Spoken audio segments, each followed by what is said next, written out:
Bueno, perfecto. Bueno, el tema para alargar el módulo de osteoarticular que me asignó María Elena es hombro. Ustedes ya vieron todo lo que es lo normal, de todos modos lo vamos a mencionar y repasar, pero nos vamos a abocar sobre todo a los distintos métodos de imagen y patología en el hombro, ¿eh? En particular, lo que implica manguito rotador e inestabilidad del hombro, que son las lesiones que vemos con mayor frecuencia. Entre los métodos diagnósticos, como bien sabemos, tenemos, cada uno de ellos nos va a aportar información diferente, pero tenemos la radiología digital, convencional, la tomografía, la ecografía, la resonancia magnética nuclear, la artrotomografía y la artroresonancia. Cada uno va a tener una mejor definición, por ejemplo, la radiología con respecto a las estructuras óseas y al espacio articular. La tomografía nos va a permitir una mayor definición espacial y reconstrucción en múltiples planos, y la ecografía permite la posibilidad de realizar maniobras dinámicas y es un método que es operador dependiente y nos va a permitir la posibilidad de realizar un adecuado interrogatorio al paciente, y eso nos va a posibilitar también enfocarnos en el punto problema para optimizar el diagnóstico, ¿no es cierto? La resonancia magnética nuclear, como bien sabemos, es el gold standard como método diagnóstico por la sensibilidad que tiene con las distintas secuencias que utilizamos con la información que nos aportan cada una de ellas, ¿eh? La artro-TC y la artroresonancia son métodos complementarios, sobre todo en aquellos casos en los que es necesario el estudio del labrum glenoideo. La artro-TC es de suma utilidad también para valorar cartílago y el labrum, sobre todo en aquellos pacientes que tienen algún tipo de contraindicación en la resonancia estándar, ¿no es cierto? El punto o el interrogante que nosotros debemos realizar cada vez que estamos frente a una imagen de una resonancia de hombro es qué información le vamos a brindar al traumatólogo, ¿no es cierto? Si existe o no una alteración de las estructuras óseas, del estado de la cavidad articular, si se observa o no compromiso del rodete glenoideo, de las distintas estructuras ligamentarias y tendinóseas, como en el caso del manguito rotador, si hay algún tipo de lesión de algún tendón de conforme al manguito rotador, ver de qué tipo es, si es de carácter parcial, carácter completo, qué superficie está afectada del tendón, y valorar el estado de las entesis, que esto se refiere puntualmente al sitio de inserción.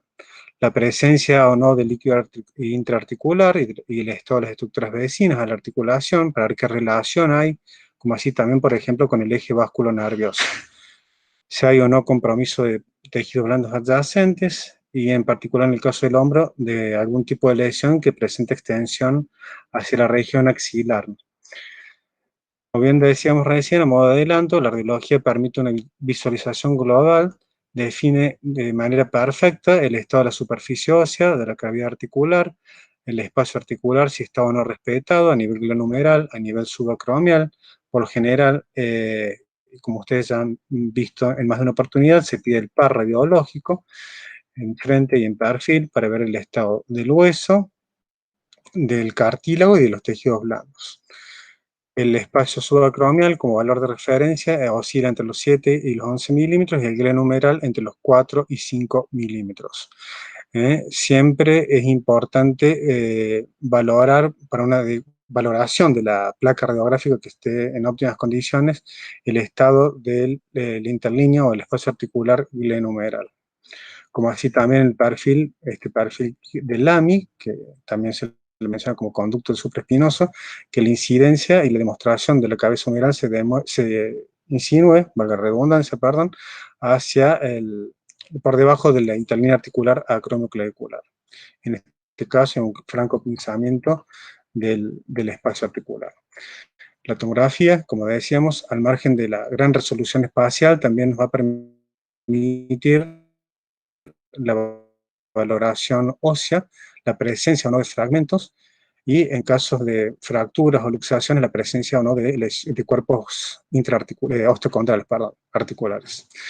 También se pueden realizar la construcción de multiplanar y de manera volumétrica. Bueno, al ser un estudio multiplanar, los distintos planos de corte que vamos a llegar a obtener son el plano axial, plano coronal, como en el caso que observamos, a título de ejemplo, y en el plano sagital.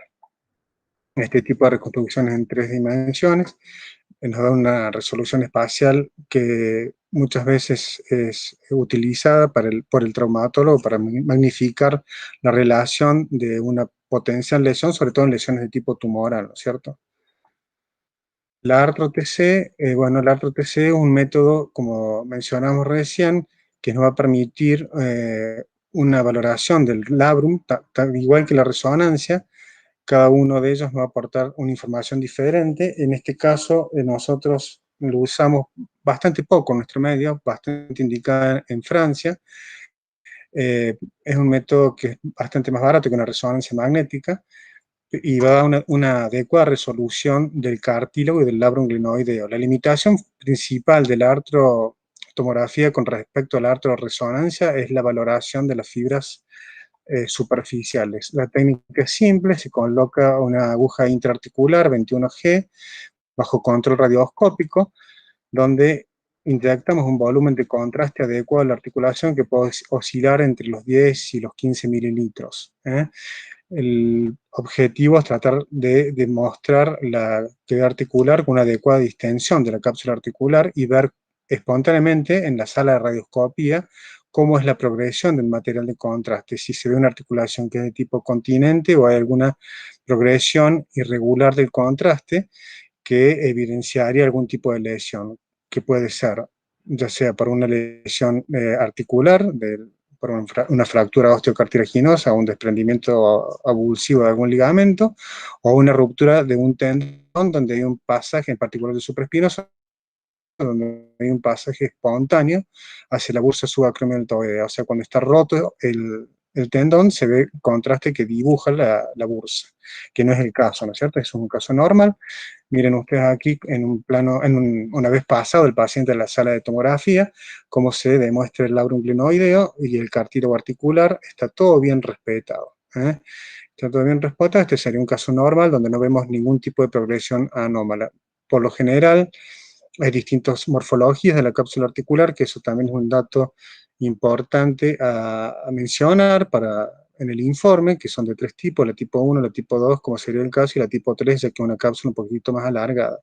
Espontáneamente, como hay conexión con la cadera articular, siempre progresa un poquito de material de contraste hacia la correa bicipital, lo cual no implica que haya lesión, ¿no es cierto? Eso es algo normal. Esta es una reconstrucción en un plano coronal. Dentro de los otros métodos, como mencionamos recién, la ecografía, que más de uno de ustedes ya habrá realizado. Esto, como bien saben, requiere de un adecuado entrenamiento. La posibilidad en el hombre en particular es bastante dinámico, el estudio de los distintos tendones que conforman el manguito rotador, y lo que sí, bueno, es operador dependiente. El interrogatorio, como en cualquier área del cuerpo, es clave. Yo diría que en un 50 y 50 se comparte el valor de información que uno puede adquirir con el interrogatorio con lo que pretende obtener por parte del resultado ecográfico. Una ecografía bien dirigida nos ayuda bastante a hacer un adecuado diagnóstico. El tendón del bíceps es fácilmente abordable, vía anterior.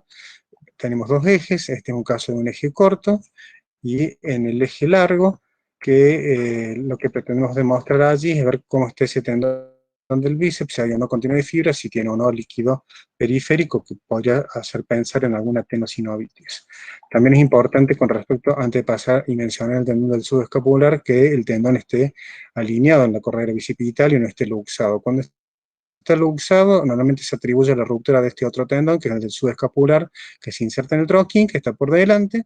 Normalmente hay bandas sindesmóticas en el tendón subescapular que exceden los límites de la correa bicipital, y cuando se rompe el tendón del bíceps se luxa en sentido medial. También sirve para valorar el estado o la presencia o no de líquido a nivel glenohumeral con un abordaje posterior. El tendón, hablando del sector posterior, nos vamos hacia el infraespinoso, que ya se inserta en el troquito humeral. Por encima de él vamos a tener el tendón del supraespinoso. Como ven en los gráficos, vamos haciéndole realizar al paciente distintas maniobras. En el caso del infraespinoso, por lo general se le hace llevar la mano al hombro contralateral. También hay una forma, una vez que realiza manejando un poquitito y jugando con el transductor, ubicando las fibras del tendón del supraespinoso. Por detrás de él se puede ubicar tranquilamente en la misma maniobra el tendón del infraespinoso. Y para cerrar el examen ecográfico, a modo de protocolo, siempre evaluamos la articulación acromioclavicular. Ustedes sabrán que hay distintos tipos de teorías con respecto a las lesiones del manguito, o al origen de las lesiones del manguito rotador, unas intrínsecas propias del tendón, y que hay una zona que se denomina zona de Gottman, que es un área de aproximadamente 10 milímetros, que hay un déficit en la vascularización del tendón y eso lo hace como más propenso a lesionarse. Y la otra, en relación a la teoría extrínseca, que es, hoy por hoy no es tan frecuente o no tan avalable, que a punto de partida de una artrosis se genera una fricción por un osteofito y eso es lo que en el tiempo va deteriorando el tendón. Eso vendría a ser la teoría extrínseca.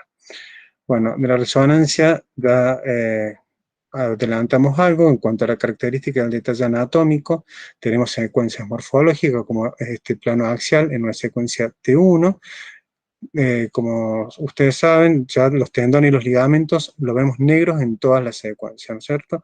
Y después tenemos estas secuencias que son sensibles al agua, que son secuencias de supresión grasa, que pueden ser T2-FATSAT o STIR, o DP-FATSAT. En este caso, vean ustedes, el tendón subescapular está perfecto en cuanto a su intensidad de señal, tienen baja señal, tanto en el T1 como en la secuencia STIR. También tenemos la posibilidad de realizar múltiples planos, que esto, bueno, un poco a modo ilustrativo se los comento, porque ya más de uno a esta altura ha visto una resonancia de hombro, ¿cierto? Los planos principales que utilizamos son los axiales y coronal T1, axial coronal sagital DP FATSAT, STIR, dependiendo un poco del centro y el equipo que manejen, ¿cierto? Eso le va a quedar cómodo, pero siempre tiene que haber esos tres planos de corte como mínimo. Después también está posibilidad, perdón, de realizar planos en el eje de la estructura anatómica que uno quiera estudiar. El plano sagital T1 es de sumo interés en el caso del magneto rotador, ya que el estado del trofismo muscular es un factor pronóstico de la indicación quirúrgica, ¿no es cierto? Cuando hay una atrofia muy marcada, en particular del supraespinoso, cuando está por debajo de esta línea imaginaria que se llama línea de la tangente, que está entre la apófisis coracoides y la espina de la escápula, se dice que hay una atrofia muscular bien marcada, ¿cierto? La artroresonancia, que ya nos vamos a detener un poquito más a ver algunos casos de ejemplos. Como explicamos, el criterio o la técnica es el mismo, bajo control radioscópico. Lo que va a variar con respecto al artro-TC también es la inyección, la dilución del contraste que uno realiza. En el caso de la artroresonancia vamos a utilizar solamente el gadolinio. Al yodo lo usamos también, pero para la guía radioscópica.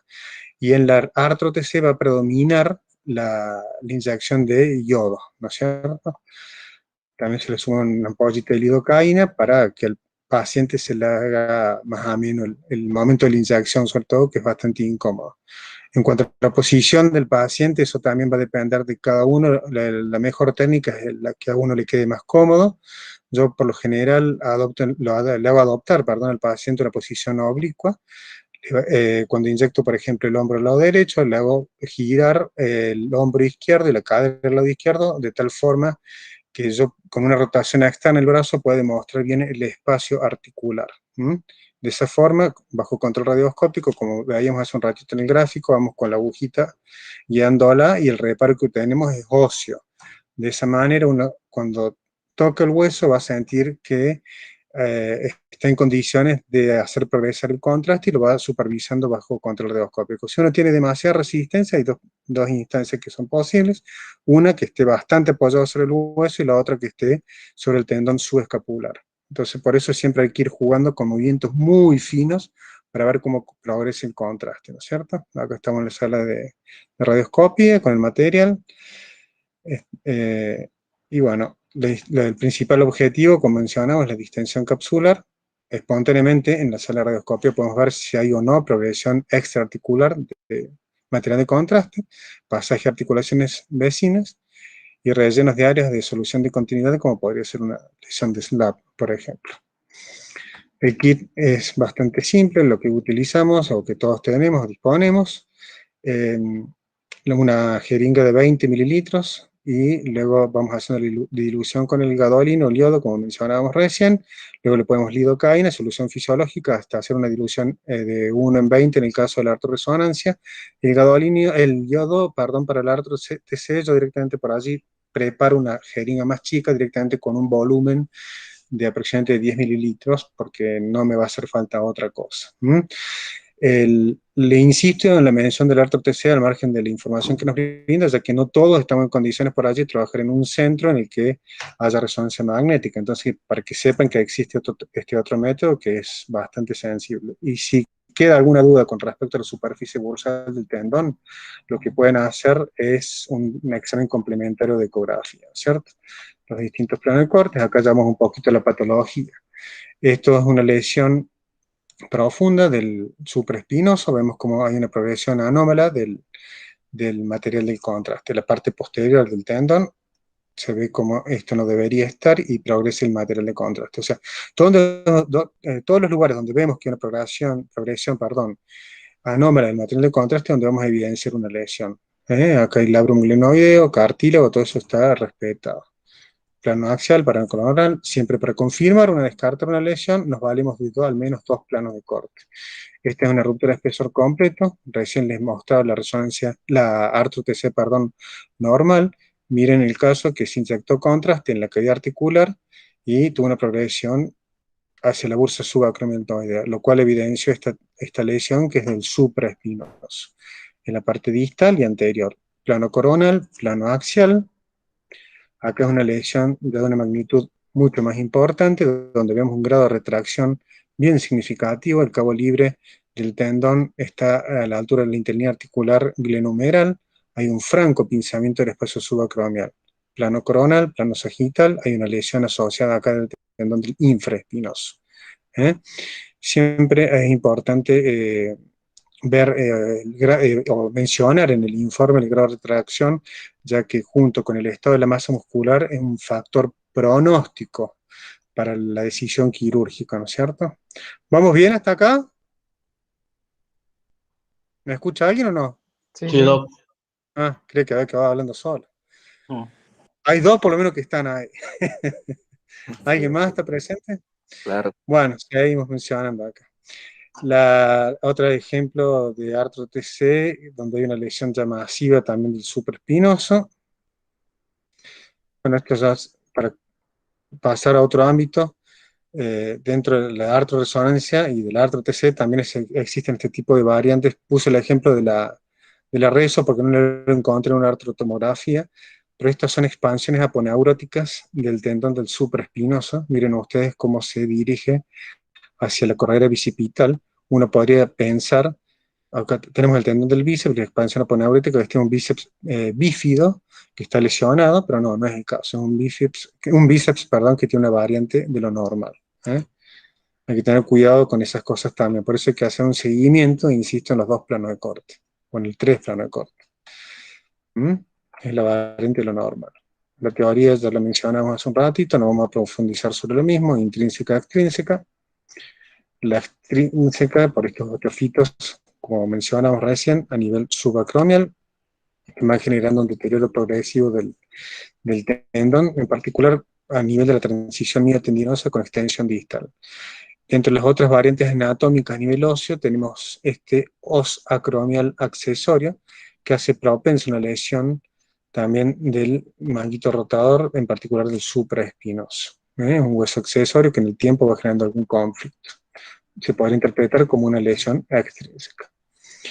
Bueno, este es un caso de un paciente de 60 años que consulta por una omalgia de un mes de evolución, refiere dolor al acostarse, sobre todo a la noche, con impotencia para elevar el brazo y colgar la ropa y prenderse el corpiño. ¿Ustedes dirían algo con respecto a esta lesión en estas 2 placas que tenemos aquí en el plano axial? ¿Alguno que quiera opinar? A ver si simulamos el aula real y dejamos de ser virtual. A ver, los escucho a alguno que quiera participar. ¿Qué dirían? ¿Hay algo que les llame la atención o no les llama la atención absolutamente nada? ¿Están calladitos? ¿No hay nadie ahí o sigue habiendo alguien?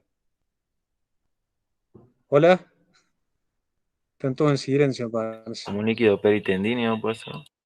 ¿Perdón? Como si fuese una señal hiperintensa ahí en peritendíneo, como si fuese líquido. ¿De qué tendón? ¿Quién sos? Que no puedo ver yo quién está del otro lado. Soy Ever. Ah, eh, dale, Ever, coméntame algo. en, en la imagen de la derecha, que se ve ahí el tendón del bíceps, que le Sí, hace circunferencialmente la señal esta como si fuese líquido o bien. edema. No, esto es una arterioresonancia, entonces ves que espontáneamente hay líquido, un poquitito líquido articular, un líquido en relación a la correa bicipital, que es lo que mencionamos que es alguna progresión normal, y este líquido que ya está a nivel de la bursa, ¿no es cierto?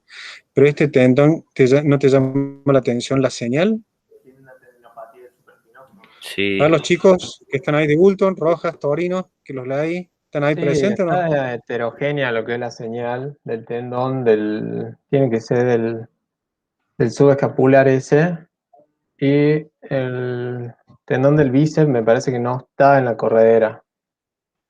En este caso se puede interpretar como una subluxación por el corte, ¿no es cierto? Sí, Ever, acá te comento, acá tenemos la apófisis coracoides, el tendón del subescapular, la cabecita humeral, y acá lo que le llama la atención al doctor es que esto no lo interpreta como si estuviera normal allí, ¿no es cierto? Eso es una lesión básicamente del tendón del subescapular, que es cuando estábamos viendo el tema de la ecografía, yo les mencioné que al haber una lesión de dicho tendón, se podría interpretar que espontáneamente hay una luxación o subluxación medial del tendón del bíceps en relación a la lesión. ¿Eh? Este es un caso que quedaron los antecedentes de la mujer anterior, pero no es el mismo caso. Tiene bueno, acá lo que vemos, Ever, ¿te llama algo más la atención acá? ¿Cómo se llama este tendón que está por acá? Ya que te ofreciste a hablar un poquito. Este músculo y parte del tendón, porque evidentemente ya te fui orientando, hay una lesión, ¿cierto? ¿Cuál es el tendón este que está acá, que debería estar si no? ¿Eh? el tendón largo. No, este es el tendón del supraespinoso. supraespinoso. Acordate, el que va siempre por la cabeza del húmero, el que va y por debajo de la articulación Ah, acromioclavicular se sí, llama sí, del sí. supraespinoso. Sí, sí, ahí me Por orienté en la detrás, imagen. por detrás tenemos el infraespinoso. Por debajo el redondo menor y por delante el subescapular. ¿Mm? Eso es anatomía básica, normal. Lo tienen que saber. Sabiendo la anatomía, no le van a errar porque es muy importante, es algo básico, no es complejo. El ABC de toda la anatomía, a lo largo de toda la carrera y en los años, cuando vayan transcurriendo la carrera ya de especialista. Eso siempre, no tengan prurito ni temor en tener un atlas en el consultorio donde en la sala de informes. Acá te lo ilustro el gráfico, ¿ves? Esta es la parte de transición miotendinosa del tendón, acá está esta falta de imagen de defecto que traduce la lesión. El Mm, famoso signo de Larry, no sé si llegaste a ver los tres chiflados Ever de chico. ¿eh? Tal vez eres Sí, demasiado sí. chico, no habías nacido. Bueno, este otro paciente consulta por dolor en hombro izquierdo, en mes de evolución, posterior a una caída, posterior a un partido de fútbol. Acá, ¿quién les podría llamar la atención? Doctor Rojas, anda por ahí.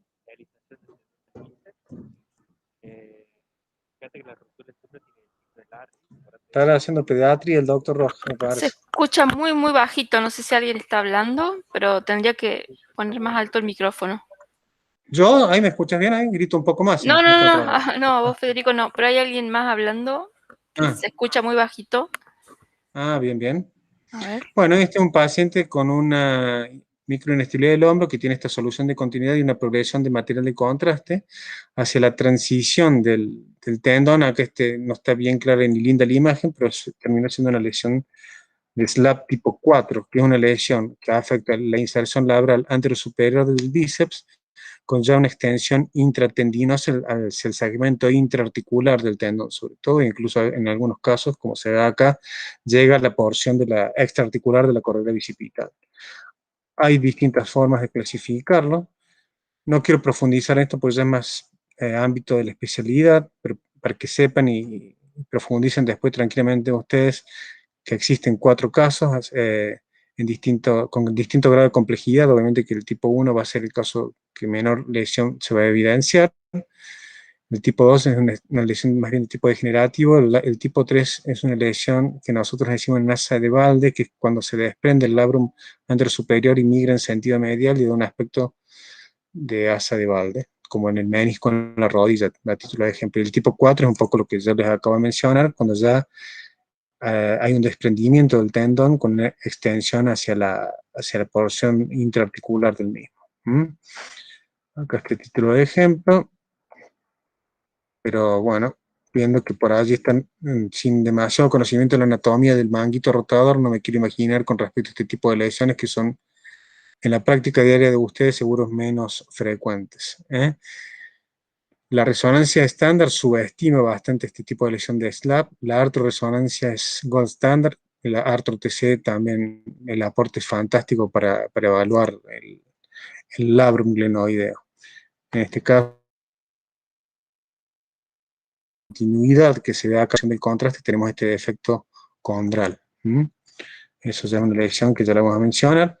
Vamos a mencionar otro tipo de patología también que es bastante frecuente, que más de una oportunidad cualquiera de nosotros la pudo haber tenido a lo largo de la vida, sobre todo si realiza práctica deportiva, que es la inestabilidad del hombro. El hombro es bastante propenso a lesionarse, es una lesión bastante frecuente y hay distintos mecanismos de inestabilidad, ya sea puede ser una inestabilidad anterior o una inestabilidad posterior. Y hay distintas formas de clasificarlos, de luxación, subluxación, y se va a caracterizar fundamentalmente por un dolor o una impotencia funcional.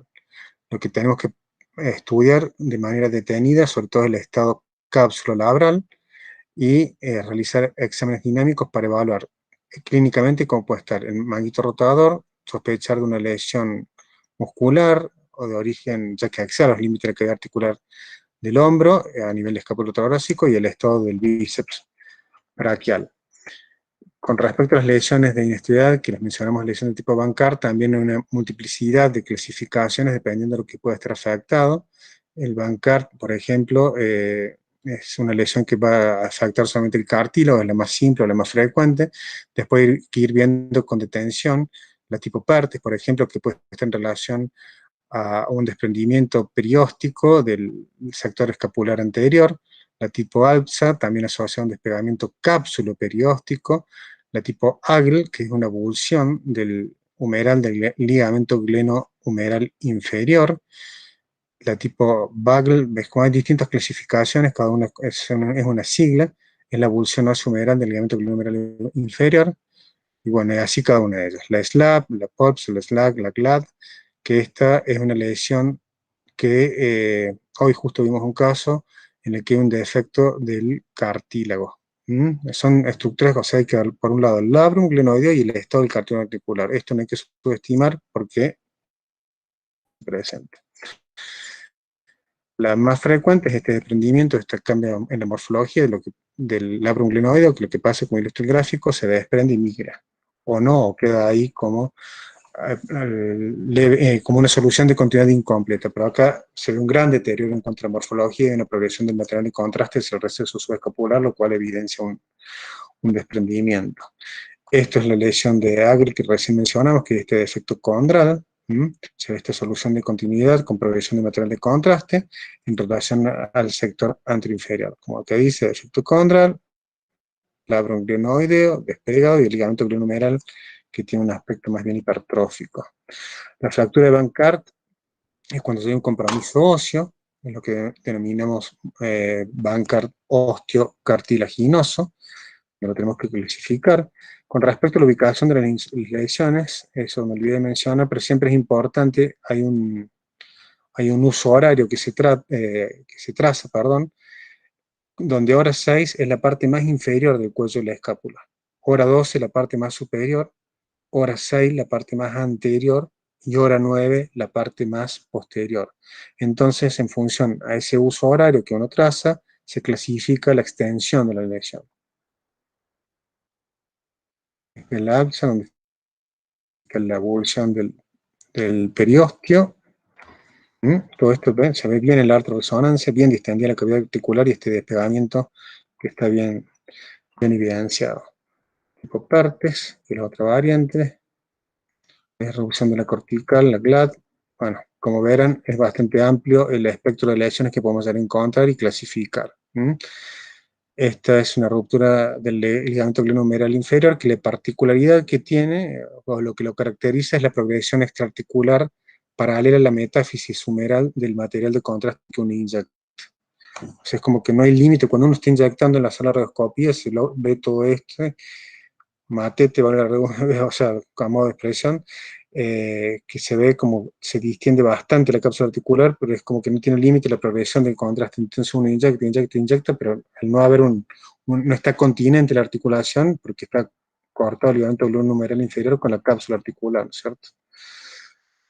Esta es una avulsión del ligamento glenohumeral inferior. Bueno, este también es otro tipo de avulsión en el cuello de la escápula. Esto es bastante frecuente de ver en distintos planos. Una variante anatómica que yo creo que vi 2 o 3 casos, no mucho más. Esta es hipertrofia del ligamento glenohumeral medio, que se llama el signo de la cuerda, según ligamento glenohumeral bien gordo. Eso es lo que caracteriza bastante esta lesión, y hay un aspecto hipoplásico del labrum anterior, sobre todo. Vamos a otro casito de luxación del hombro. ¿Hay que se animarían a decir en este caso? ¿Qué tipo de lesión podríamos mencionar? ¿O no hay lesión por allí? ¿Hay algún tipo de lesión, algo que llama la atención? Chicos, ¿pueden poner los micrófonos para hablar? ¿Algo para aportar? ¿Qué dicen? ¿Qué les parece? La secuencia a la derecha la podés poner, por favor.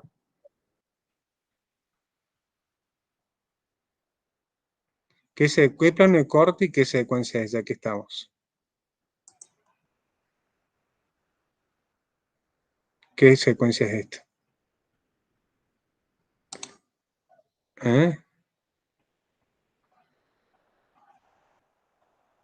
¿Qué dicen? ¿Qué les parece, chicos? Acá estamos para hablar entre todos, no me hagan hablar a mí solo.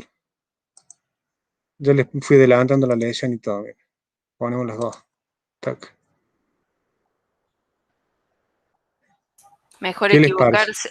equivocarse acá que después con un informe. Así que acá Totalmente. hay que aprovechar acá. Tómenlo como un juego esto, no estamos exacto.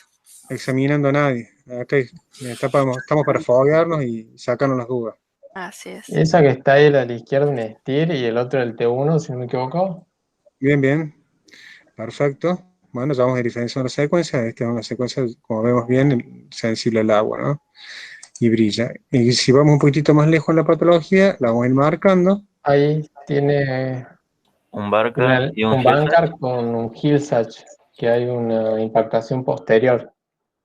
Bueno, eso explicaría un poquito el mecanismo de inestabilidad, ¿no es cierto? ¿Qué pasa? El sector posterior apical de la cabeza humeral se desplaza en sentido anterior, inferior, o sea, anterior y descendente, e impacta en el cuello de la escápula. Y en función de eso, de acuerdo a la magnificación del impacto, se va a hacer el grado de lesión. Por eso se ve este desprendimiento acá del labrum glenoideo, como así también del periósteo, ¿no?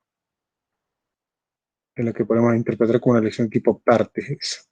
En este caso, en un plano coronal, también vemos edema óseo, ahí a nivel postrapical. Bueno, estos son los distintos tipos de Bankart, que es lo que ya venimos mencionando a título de repaso: el estado normal, el compromiso cartilaginoso y ya con el compromiso óseo. Es una clasificación bastante simple. Este es otro caso, una mujer de 68 años con dolor crónico de hombro izquierdo y un rango de movimiento muy limitado. ¿Qué podríamos pensar? Tiren algo así, aunque sea cualquier verdura, no importa. Hay que poner estudios de todo tipo, los estudios lindos, anatómicos, y también los estudios que son, porque esta es la realidad, ¿no es cierto? Estudios que por allí no son de muy buena calidad por movimientos del paciente, hay distintos tipos de situaciones, ¿cierto? Por algún elemento de osteosíntesis que puede llegar a tener el paciente. ¿Hay algo que llame la atención? Primero, ¿qué plano de corte es? ¿Un plano? Todo esto ya debería estar como instalado, ¿no es cierto? Porque ya vimos la Puede anatomía ser una normal. alteración de Sí, la señal normal del supraespinoso. ¿normal o anormal? Anormal estaría en este caso. Bien. Bueno, acá ves la señal del tendón, como dijimos que era en todas las secuencias, negra, ¿no es cierto? Sí, Acá son planos evidentemente, coronales y creo que, bueno, habría que recorrerlo para ver si está bien o no está bien. Capaz que en esa foto uno puede decir que sí, una está imagen estática, lesionado o acá no. a modo ilustrativo, sí. A modo ilustrativo, en imagen estática, sí, eso sí es cierto, siempre es mejor verlo de manera secuencial y en dos planos de corte. Totalmente de acuerdo. Aquí vemos que el grado de retracción está por debajo de la interlínea articular del clavicular y hay una progresión de contraste hacia la bursa subacromial deltoidea. Plano coronal, plano sagital, donde se confirma la lesión. Toda esta alteración de la señal está bien marcada, bien evidenciada, bien ilustrada. Plano axial también, acá podemos ver, este es tendón sano del infraespinoso, tendón patológico, pero bueno, no lo puedo evaluar demasiado porque no puedo ver el orden secuencial de la secuencia para ver cómo sigue el estado del tendón. Bueno, la principal función del manguito rotador es el estabilizador dinámico de la articulación. Por lo general, una de las principales características también que la compresión origen de las lesiones por concavidad, ¿no es cierto? Las características del equilibrio entre la movilidad y la estabilidad, el tipo de lesiones que podemos tener en cuenta, sí es importante que lo sepan, es algo básico. Si las lesiones comprometen la superficie articular, que va a ser la cara profunda del tendón, o la superficie bursal, o también lesiones de tipo intrasustancia. Aquí en una secuencia T2 vemos cómo está afectada la superficie articular, superficie bursal y lesión intrasustancia del tendón.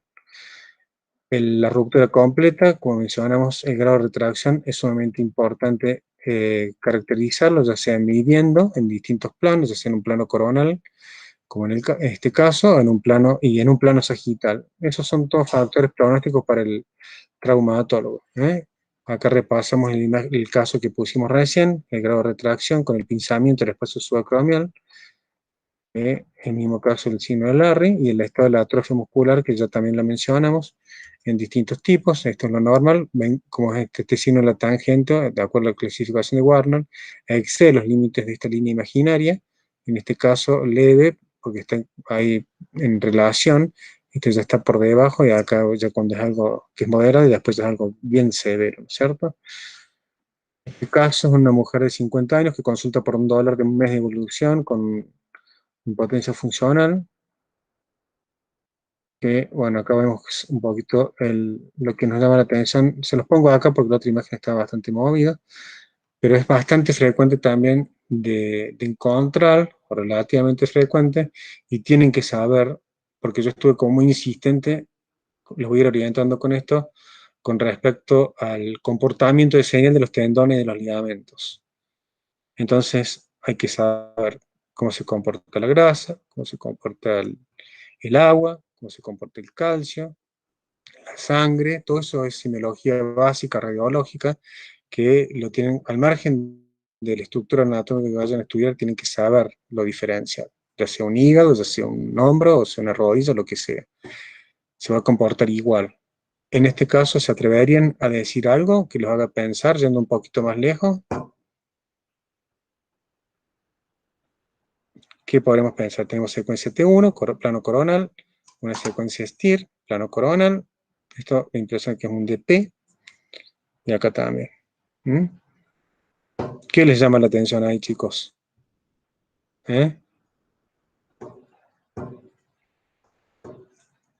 Vamos, si no nos vamos tan tarde. Ya estamos todos cansados. Con lo único que nos queda, vamos, tiremos algo. El tendón supraespinoso que se ve hipointenso en todas las secuencias. ¿Se ve, perdón? El tendón No supraespinoso hipointenso. ¿Cómo lo ves? Una porción ¿Hipointenso? Bien. ¿Cómo es tu nombre? Rodrigo Doc. Rodrigo. Mira, Rodrigo, Con respecto al tendón, bien, vemos la parte de la transición miotendinosa, que se ve esta señal, esta baja señal, efectivamente está en negro. Pero acá lo que hay que seguir siempre y ver bien es cómo es la morfología del tendón cuando llega hacia el troquito humeral. Evidentemente, esta no es una forma normal, ¿cierto? Esto se corresponde a una tendinopatía calcificante del tendón. ¿Mm? Ves que está un poquitito deformado, no tiene la forma normal, como que debería continuar allí al menos. Acá lo remodela. Es como bastante fino. Esto es bastante sensible. Con la resonancia cuesta mucho más por el comportamiento de señal que tiene el calcio con respecto al señal del tendón y bastante sensible con la ecografía. ¿Eh? Con la ecografía lo vamos a ver de manera fantástica, no va a tener ningún tipo de inconveniente. Se ve muy bien y por lo general en la ecografía lo ves como una imagen ecogénica. ¿Eh? En este caso lo vemos con una imagen negra al calcio que tiene un comportamiento igual al del tendón. Entonces hay que estar en alerta cuando uno hace una interpretación de, de una lesión potencial del manguito rotador. La tendinopatía calcificante puede afectar también la parte bursal o de situación intersubstancial del tendón. Hay distintas formas o estadios precalcificante, formativo, estacionario, reabsortiva y postcalcificante. De acuerdo a la ubicación, va a variar o va a estar en relación, mejor dicho, a algún tipo de lesión.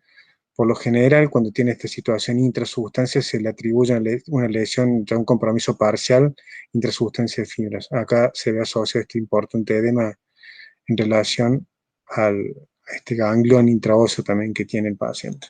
La distribución puede llegar incluso hasta la transición miotendinosa del tendón, siempre que no limitarse solamente al sitio de inserción, sino hacer un seguimiento hasta la transición miotendinosa.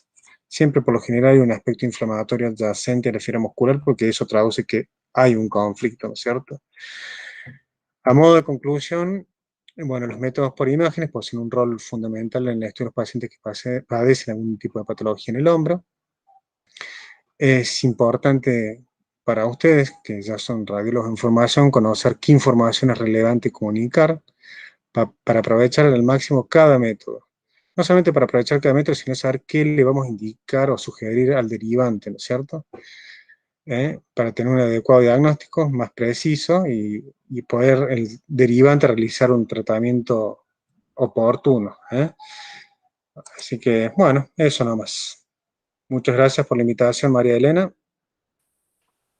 Bueno, no, gracias a vos, Federico. Bueno, la idea es un poco de estos encuentros,